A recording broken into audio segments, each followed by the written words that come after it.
السلام علیکم۔ میں آپ کی عائشہ حجاب ایک نئی کہانی کے ساتھ۔ میرا نام مہرین ہے۔ میرے 2 چھوٹے بھائی تھے، لیکن والدین ان سے زیادہ مجھے پیار کرتے تھے۔ وہ مجھے ہر صورت زیور تعلیم سے آراستہ کرنا چاہتے تھے۔ بابا جان تعلیم کے معاملے میں روشن خیال واقع ہوئے تھے۔ کہتے تھے مہرین کو بہت پڑھاؤں گا تاکہ میری بیٹی زمانے کا مقابلہ کر سکے۔ لیکن میں شروع دن سے پڑھائی سے جی چراتی تھی۔ تعلیم کو ایک مشغلہ سمجھتی تھی اور اسکول میں سہیلیوں کے ساتھ وقت گزارنے جاتی تھی۔ میری تعلیمی حالت قابل رحم تھی، لیکن استانی میرے والد کا لحاظ کرتے ہوئے مجھے کچھ نہیں کہتی تھی۔ بڑی مشکل سے میں نے میٹرک کیا۔ بابا جان کالج میں داخلہ دلوانا چاہتے تھے، لیکن میں نے انکار کر دیا۔ خوشی تھی کہ اب پڑھائی سے جان چھٹی۔ صبح سویرے بیدار ہونے سے جو الجھن ہوتی تھی نہ رہی۔ اب اپنی مرضی سے اٹھتی، اپنی مرضی سے سوتی۔ بھائی اسکول چلے جاتے تو گھر اکیلے بیٹھے رہنے سے بوریت ہوتی، تو جی چاہتا کسی سے باتیں کروں، کوئی ہمارے گھر آئے یا میں کسی کے گھر آؤں جاؤں، لیکن والدہ کسی کے گھر جانے نہیں دیتی تھی۔ میں کھڑکیوں سے ٹانگا جھانکی کر کے دل بہلایا کرتی تھی۔ ہم ایک عام سے محلے میں رہتے تھے۔ سامنے چودھری دین محمد کا مکان تھا۔ مکان کیا تھا، ایک بہت بڑا بنگلہ تھا۔ یہ ذمہ دار تھے۔ دیہات میں بھی شاندار حویلی تھی۔ وہ کبھی دیہات میں رہتے اور کبھی شہر۔ ان کے بچوں کو شہر میں رہنا پسند تھا، سو ان لوگوں کا آنا جانا لگا رہتا تھا۔ ہمارے مکان کی چھت پر ایک کمرہ تھا، جس کی کھڑکی ان کے گھر کی بلائی منزل پر بنے ہوئے اس کمرے کے عین سامنے کھلتی تھی جس میں چودھری صاحب کا جوان سالہ بیٹا مہر حیات رہتا تھا۔ وہ اپنے کمرے کی کھڑکی کے عین سامنے میز کرسی رکھے پڑھتا رہتا تھا۔ جب میں چوبارے سے جھانکتی، اس کی نظریں میری طرف اٹھ جاتی۔ میں اس کو دیکھ کر برابر سا برا سا منہ بنا لیتی، حالانکہ وہ بہت خوبصورت تھا، مگر میں خود کو جانے کیا سمجھتی تھی۔ مجھے اپنی صورت پر ناز تھا کہ میں بھی بہت خوبصورت تھی۔ ان کی ملازمہ کا نام شادو تھا۔ ایک روز وہ ہمارے گھر آئی تو میں نے اس سے کہا کہ اپنے چھوٹے صاحب سے کہیں کہ وہ اپنی میز کرسی کھڑکی کے سامنے سے ہٹا لیں۔ جب بھی میں کھڑکی سے باہر دیکھتی ہوں، سامنے بیٹھا مجھے برا لگتا ہے۔ اگلے روز شادو آئی، کہنے لگی بی بی صاحب نے کہا ہے کہ میں اپنے گھر میں جہاں بیٹھوں اور جہاں مرضی کرسی ڈالوں، اگر اس لڑکی کو اتنی تکلیف ہے تو مت دیکھا کرے کھڑکی سے۔ لڑکیوں کو تاک جھانک کرنا کوئی اچھی بات نہیں ہے۔ اس جواب سے گویا میرا تن بدن میں آگ لگ گئی۔ قلم کاغذ اٹھایا اور اسے مغرور بدلحاظ پڑوسی اور جانے کیا کچھ لکھ کر پرچہ شادو کے ہاتھ میں پکڑا کر کہا اسے دے دو، مجھے امید ہے کہ اگر شرم والا ہوا تو اپنی کھڑکی بند رکھے گا۔ وہ واقعی شرم والا نکلا۔ اس نے اپنی کھڑکی بند کر لی جو اس کے ٹیبل کے سامنے تھی۔ 1-2 دن مجھے اپنی فتح کا احساس ہوا، لیکن اس کے بعد زندگی کچھ بے رنگ محسوس ہونے لگی۔ اب کھڑکی سے جھانکنے میں وہ مزہ نہیں آتا تھا۔ اداس رہنے لگی، تاک جھانک میں بھی دل نہ لگا۔ اب یقین ہو گیا کہ دراصل اسی کے خاطر چوبارے پر آتی تھی۔ اس بار شادو آئی تو میں نے ایک معذرت نامہ لکھا۔ آپ تو واقعی بہت اچھے لحاظ والے پڑوسی ہیں، غلطی میری ہی ہے۔ آپ کا گھر ہے، آپ کا جہاں جی چاہے بیٹھیں، بے شک کھڑکی کھول کر پڑھیے۔ آپ کی کھڑکی مسلسل بند دیکھ کر میرا دم گھٹنے لگا ہے۔ جب کسی لڑکے کو پتہ چل جائے کہ کوئی لڑکی اس کی خاطر چوبارے پر آ کر جھانکتی ہے تو وہ کب آرام سے رہ سکتا ہے۔ سو اگلے ہی روز مہر حیات نے کھڑکی کھول دی۔ اس کی کھڑکی کھلی دیکھ کر میری جان میں جان آ گئی۔ اس کے بعد ان کے گھر کی ملازمہ ہمارے گھر کبھی کبھی کچھ لے کر آنے لگی۔ میری سیدھی سادی ماں کو کیا خبر کہ اچانک چودھری صاحب کے گھر والے کیوں ہم پر مہربان ہو گئے ہیں۔ وہ یہی سمجھتی تھی کہ صاحب حیثیت گھرانہ ہے، لہٰذا حق ہمسائے کے ادا کرنے کے لیے کچھ پلاؤ کے ٹرے، کبھی حلوے کی ڈش آ جاتی تھی۔ جواب میں امی بھی کچھ نہ کچھ بھیجوا دیتی تھی، لیکن شادو جانتی تھی کہ یہ عنایتیں چودھری صاحب کے گھر سے کون کرتا ہے۔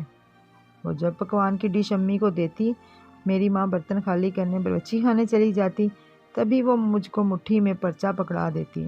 امی کو معلوم تھا کہ چودھری صاحب کے گھر کی خواتین محلے میں کہیں نہیں آتی جاتی، لہٰذا وہ بھی ان کے گھر نہیں جاتی تھی۔ اکثر مہر حیات کے گھر والے گاؤں چلے جاتے، صرف حیات گھر پر رہتا کیونکہ وہ کالج میں پڑھ رہا تھا۔ میں نے بھی انہی دنوں کالج میں داخلہ لے لیا۔ 1 سال گھر بیٹھنے کے بعد بوریت اتنی ہو گئی تھی کہ خیال آیا کالج میں داخلہ لے لوں تو گھر سے باہر نکلنے کا کوئی بہانہ ہاتھ آ جائے گا۔ میں کسی صورت لوگوں میں جانا چاہتی تھی، ان سے گپ شپ بات چیت کرنا چاہتی تھی۔ یہ تبھی ممکن تھا جب کالج کے لیے گھر سے نکلتی۔ حیات کو علم تھا کہ میں نے پڑھائی شروع کر دی ہے، اسے میرے کالج کا بھی پتہ تھا۔ داستان کھڑکی سے شروع ہوئی، وہ اب ریسٹورنٹ اور پارکوں تک جا پہنچی۔ انہی دنوں حیات کے گھر والے گاؤں چلے گئے۔ ان کے بڑے سے گھر میں ڈھیر عمر ملازمہ شادو اور ایک نوکر کے سوا اکیلا رہا کرتا تھا۔ یہ نوکر شادو کا رشتہ دار تھا۔ حیات کا والد ایک امیر آدمی تھا، اسے روپے پیسے کی پرواہ نہ تھی۔ اس نے کئی بار مجھے قیمتی تحفے دیے جن کو میں نے امی سے چھپا کر رکھتی تھی۔ میرے والدین تو اس قدر سیدھے تھے کہ وہ صرف مجھ کو ہی حال میں خوش تھے۔ کبھی انہوں نے نہیں پوچھا کہ کالج کیا کرنے جاتی ہو، پڑھتی ہو بھی یا نہیں، انہیں کوئی علم نہیں تھا۔ ان کی لاڈلی کس ڈگر پر چل رہی تھی۔ حیات کا گھر خالی رہتا تو وہ نوکر کو کسی بہانے باہر بھیج دیتا۔ شادو کھانا پکاتی رہتی اور ہم دونوں تنہائی میں گھنٹوں باتیں کرتے رہتے تھے۔ میں ان کے گھر کے عقبی دروازے سے جاتی تھی، تبھی کسی کو کوئی علم نہیں ہو سکا کہ میں حیات سے ملتی ہوں۔ انٹرمیڈیٹ کے بعد حیات نے پڑھائی چھوڑ دی۔ میں بھی کالج کہاں جاتی تھی، گھر سے نکلتی تو عقبی گلی سے حیات کے گھر چلی جاتی۔ گھر اتنا بڑا تھا کہ اچانک کوئی آ جاتا تو پتہ بھی نہیں چلتا تھا کہ کوئی دوسرا مکان میں موجود بھی ہے۔ آخر والدین کو سن گن ہی گئی۔ عام حالات میں وہ کب میری شادی حیات سے کرنے پر راضی ہوتے، لیکن شادو نے میری ماں کو سمجھایا، بالآخر کر دیا کہ اب مزید غفلت آپ کی بدنامی ہی نہیں بربادی کا باعث ہوگی۔ شادو کے بالآخر کرنے پر حالات کی سنجیدگی اس قدر بڑھ گئی کہ ان کو خاطر ان کا صبر کا گھونٹ بھرنا پڑا۔ حیات کے والدین راضی نہ ہوئے، ہم نے کورٹ میرج کر لی۔ شادی کی اطلاع چند ماہ بعد چودھری صاحب اور ان کے گھر والوں کو ہوئی تو وہاں صف ماتم بچھ گئی۔ دیہات والوں کو اپنے مفادات ہوتے ہوئے لیکن وہ بھی بے بس ہو گئے کیونکہ حیات نے دل ایرانہ قدم اٹھا لیا تھا۔ وہ لوگ اس قدر گھر نہیں لوٹے تھے جب تک میں نے بیٹی کو جنم نہیں دے دیا۔ جب علم ہوا کہ میں ایک بیٹی کی ماں بن گئی ہوں تو وہ لوگ آ گئے اور انہوں نے مجھے میری ماں کے گھر بھیج دیا اور حیات پر دباؤ ڈالنے لگے کہ وہ مجھے طلاق دے دے ورنہ اس کو جائیداد سے آگ کر کے گھر سے نکال دیا جائے گا۔ حیات کی عمر 22 سال تھی، وہ بھی کمانے کے لائق بھی نہیں تھا، والدین کے آگے نہیں ٹھہر سکا تھا اور ایک کم تعلیمی یافتہ اور اخراجات کے معاملات میں محتاج شخص تھا۔ اس کے پاس رہنے کا ٹھکانہ بھی نہیں تھا، وہ بیوی اور بیٹی کی کفالت نہیں کر سکتا تھا۔ یہ جو عیش تھا وہ اس کے والدین کا مرہون منت تھا۔ اس کے والد نے اس پر اتنا دباؤ ڈالا کہ اسے مجھے طلاق دینا ہی پڑی۔ میرے والدین بھی مجھ سے خفا تھے لیکن وہ مجھے دکھی نہیں دیکھ سکتے تھے۔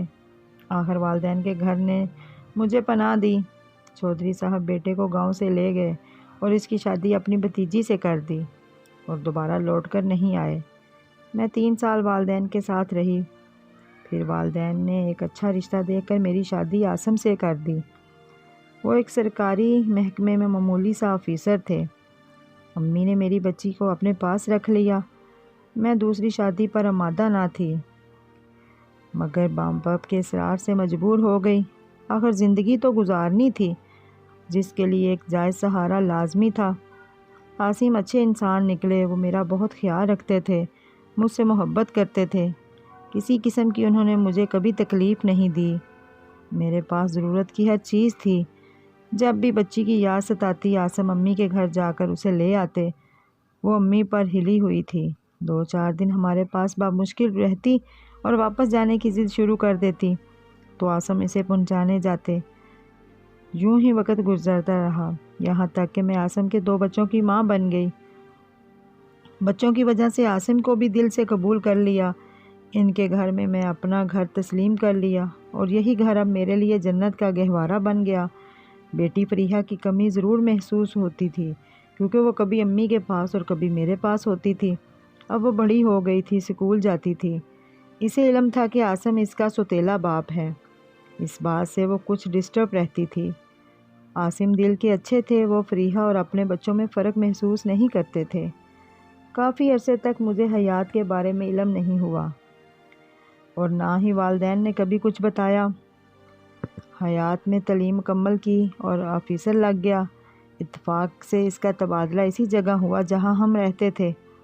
ایک دن کسی نے اسے بتایا کہ تمہاری بچی فریحہ بڑی ہو گئی ہے اور فلاں اسکول میں پڑھتی ہے۔ اسے بچی کی محبت نے کھینچا۔ امی اسے لینے اسکول گئی ہوئی تھی۔ امی کو اس نے سلام کیا اور بچے کی خیریت پوچھنے لگا تو انہوں نے اخلاقاً جواب دیا کہ ٹھیک ہے۔ وہ اسکول میں حیات کو دھتکار نہیں سکتی تھی کہ وہ ان کے نواسی کا باپ تھا۔ حیات کی ہمت بڑھی، اس نے بیٹی کو پیار دیا اور کہا کہ مجھ سے مت ڈرو، میں تمہارا باپ ہوں۔ قدرتی طور پر بچی باپ کی طرف مائل ہونے لگی۔ اس کے بعد حیات فریحہ کو دیکھنے اکثر اسکول جانے لگا۔ اس پر امی نے کہا کہ تم بچی سے اسکول کے گیٹ پر مت ملا کرو، اسکول کے دیگر بچے میری نواسی سے مختلف قسم کے سوالات کرتے ہیں، بہتر ہے کہ تم اس کو گھر آ کر مل لیا کرو۔ حیات کو تو بہانہ چاہیے تھا۔ وہ ہر 15 روز بعد آدھا گھنٹہ امی کے گھر فریحہ کے ساتھ گزارنے لگا اور اس کو اپنے ساتھ باہر لے جانا چاہتا تھا، لیکن امی نے اس بات کی اجازت نہ دی۔ والد صاحب تو نواسی کے رشتے سے مجبور تھے، لیکن میرے بھائیوں کو اس کا آنا ناگوار گزرا۔ میں اپنے خاوند کے ساتھ ان دنوں لاہور میں رہتی تھی، اس لیے کچھ عرصے تک مجھے اس بات کا علم نہ ہو سکا۔ ایک دن جب فریحہ میرے گھر آئی تو اس نے بتایا کہ اس کا والد اس سے ملاقات کے لیے آتا ہے۔ پہلے تو میں نے سوچا کہ منع کر دوں، پھر خیال آیا کہ حیات صاحب جائیداد ہے، دولت مند آدمی ہیں، کیوں کر کم از کم اس طرح میری بچی کو اپنے باپ سے جائیداد کا حصہ تو مل سکے گا۔ میرے دل میں یہی لالچ آ گیا اور میں خاموش رہی۔ ایک دن جب امی کے گھر گئی ہوئی تھی تو حیات بھی فریحہ سے ملنے آ گیا۔ وہ اپنی بیٹی کے لیے کچھ کپڑے اور کچھ تحفے لایا تھا۔ میرے والدین خاموش تھے کہ یہ بچی کا باپ ہے، بچی پر اس کا اور اس بچی پر اس کا حق ہے۔ اگر ہم نے اس کو اپنے گھر سے اس بچی کے ملنے کو روکا تو یہ کہیں اسے لے نہ جائے۔ امی کے گھر میرا حیات سے اتفاقاً آمنا سامنا ہو گیا تو میں اسے دیکھ کر حیران رہ گئی۔ وہ پہلے سے زیادہ اسمارٹ اور حسین ہو گیا تھا۔ مجھے دیکھ کر اس کی آنکھوں میں آنسو آ گئے۔ میں بھی اداس ہو گئی۔ ماضی کی یادوں نے ہم دونوں کو گھیر لیا تھا۔ مدت بعد ایک دوسرے کو دیکھ کر وہ چنگاری پھر سے بھڑک اٹھی تھی جو برسوں پہلے دب گئی تھی۔ اب اس نے مجھ سے اپنی بیٹی کے ذریعے رابطہ کر لیا، پہلے فون کیا، پھر ملنے کو اصرار کرنے لگا۔ میں اپنے پرسکون حال کو بھول کر پھر سے کھوئے ہوئے ماضی کی تلاش میں سرگرداں ہو گئی۔ یہ میری بہت بڑی بھول تھی، لیکن انسان تو ہے خطا کا پتلا۔ خیر، ہماری بھولی ہوئی کہانی میں پھر سے جان پڑ گئی تھی۔ ہم پھر سے دوسرے کے لیے بے تاب رہنے لگے، حالانکہ میں عاصم کے 2 بچوں کی ماں بن چکی تھی اور وہ بھی اپنے خاندان میں 2 بچوں کا باپ بن چکا تھا، لیکن ہم محبت میں گم ہو چکی تھی، راہوں پر بھٹکنے لگی۔ ہم نے پھر سے سارے رشتے، سارے اخلاق، تقاضے اور اصول بھلا دیے تھے۔ میں اپنا جنت جیسا گھر، سیدھا سادہ محبت کرنے والا شوہر بھلا کر پھر سے حیات کی دیوانگی میں سیدھی راہ سے گمراہ کر دی گئی۔ میرے والدین کو علم نہ تھا کہ ہم دوبارہ ملنے لگے ہیں۔ اب میں اپنی مرضی کی مالک بن چکی تھی، دن رات اپنے شوہر سے لڑتی، بات بات پر الجھتی، عاصم جو کام کہتے الٹ کرتی۔ وہ حیران تھے کہ مجھے کیا ہو گیا ہے۔ وہ جتنا مجھے مناتے میں اتنا ہی الجھتی جاتی، ان کو ستاتی، آئے دن لڑ جھگڑ کر ماں کے گھر چلی جاتی، یہاں آ کر حیات کو سب سے چوری چھپے فون کرتی اور ملنے چلی جاتی۔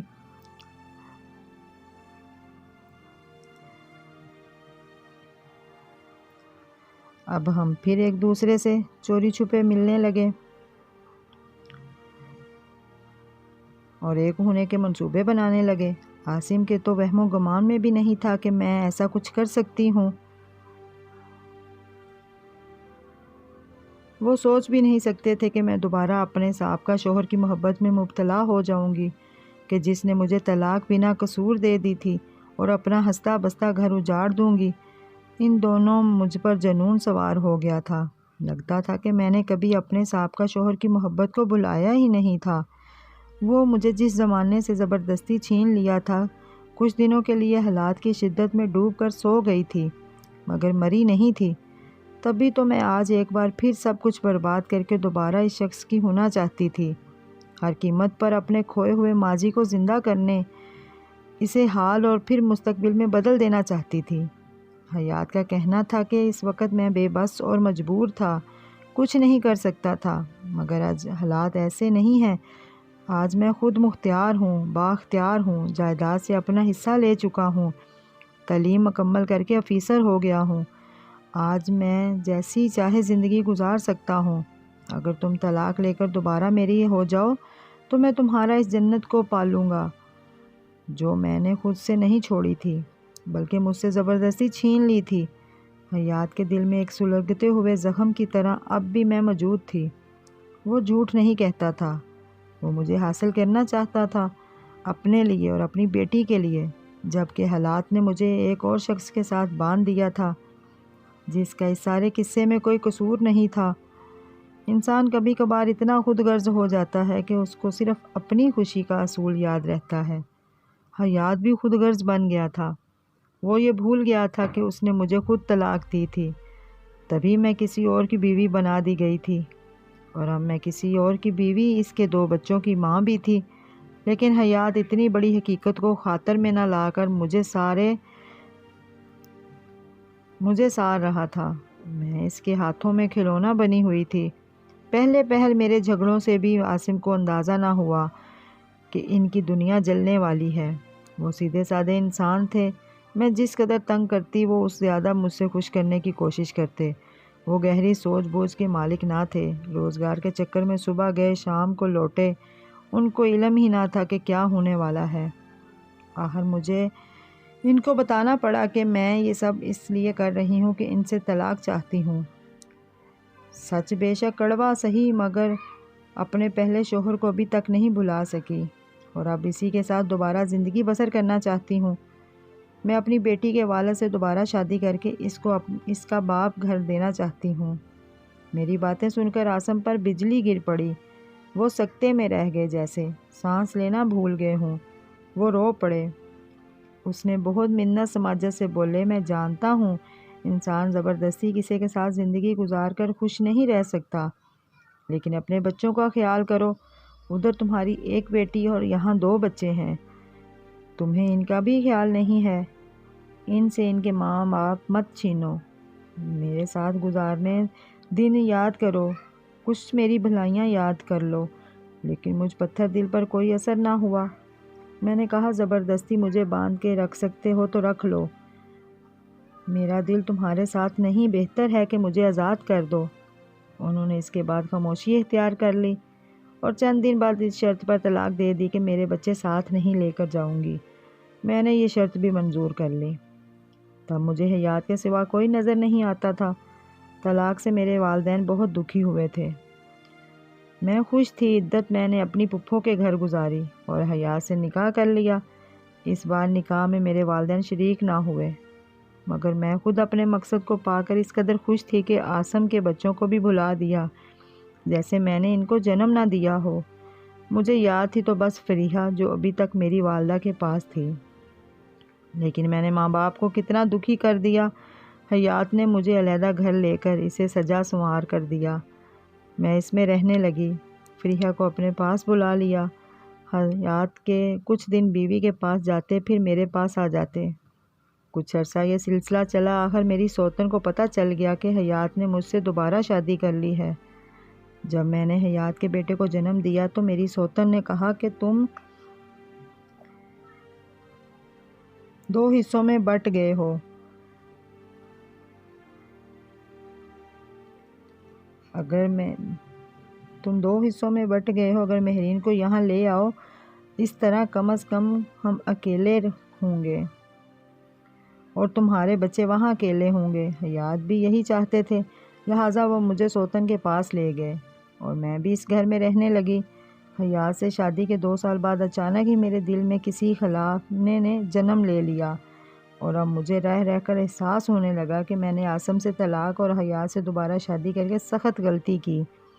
عاصم کا سارا گھر سارے کا سارا میرا تھا، اس کا پیار بھی مکمل میرا ہی تھا، وہ بنا ہوا نہیں تھا، اس میں کوئی اور شریک نہیں تھا۔ لیکن یہاں معاملہ دوسرا تھا۔ حیات کے گھر کی اصل مالک اس کی خاندانی بیوی تھی، میں اس میں معمولی حصے دار بنی ہوئی تھی۔ حیات کا پیار بھی بٹا ہوا تھا، اور یہاں آ کر واضح طور پر احساس ہو گیا جو مقام میری سوتن کو حاصل تھا وہ مجھے نہیں تھا۔ اس کے بچوں کی خاندانی میں جو حیثیت اور اہمیت تھی وہ میرے بچوں کی نہیں۔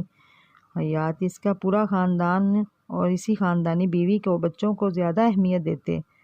حیات خود بھی اپنی دوسری بیوی کے بچوں کو زیادہ اہمیت دیتے تھے، جس کی وجہ سے مجھے احساس کمتری کا شکار ہوا۔ امی جان بتاتی تھی کہ ہاں عاصم اجڑ کر رہ گیا ہے اور بچے ماں کے لیے تڑپتے اور یاد کر کے روتے ہیں۔ جب میں ایسی باتیں سنتی تو میرا دل بیٹھ جاتا اور کبھی کبھی تو دھڑکنا ہی بھول جاتا۔ آخر میں عورت تھی، ایک ماں تھی، کب تک خود پر جبر کر سکتی تھی؟ 2 معصوم بچے میری یاد میں دن رات تڑپتے تھے، مجھے بلاتے تھے اور میں ان سے مل نہ سکتی تھی۔ ایک دن جب میرا دل بہت اداس ہوا تو اپنے بچوں سے ملنے چلی گئی۔ وہ مجھ سے لپٹ کر بہت روئے، کہتے تھے امی ہمیں چھوڑ کر مت جانا، لیکن میری مجبوریاں میرا راستہ روکتی تھی۔ کس دل سے ان کو خود سے جدا کر کے پلٹے یا میرا دل جانتا تھا۔ اس کے بعد میرا دل کسی چیز میں نہیں لگتا تھا۔ اب مجھے حیات کی صورت میں اچھی نہیں لگتی تھی، سوچتی یہی کہ میرا مجرم ہے جس نے مجھے برباد کیا، گھر بار چھوڑنے پر اکسایا اور اپنے دل کی بربادیاں آباد کرنے کے لیے سبز باغ دکھا کر میرا گھر لوٹ لیا۔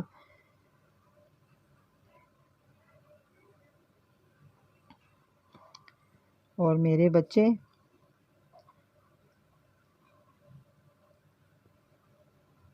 مجھ سے جدا کر دیے۔ کس طرح میری سوتن کو علم ہو گیا کہ میں اپنے ان بچوں سے ملنے جاتی ہوں۔ اس نے حیات کو اس بات سے آگاہ کر دیا۔ انہوں نے مجھ پر سخت پابندی لگا دی، اپنے گھر سے نہیں نکل سکتی تھی، انہوں نے مجھے قید کر دیا۔ آج میرے پاس زندگی کی ہر آسائش ہے، لیکن دل کا سکون نہیں ہے۔ میں اپنے بچوں سے ملنے سے معذور تھی، ان کے لیے روتی، لیکن اب رونے سے کیا حاصل ہو؟ میں نے اپنے پاؤں پر خود کلہاڑی ماری تھی، کسی اور کو کیا الزام دوں؟ خدارا لڑکیاں کبھی کسی لڑکے کی باتوں میں آ کر ایسے اپنا گھر برباد نہ کرنا۔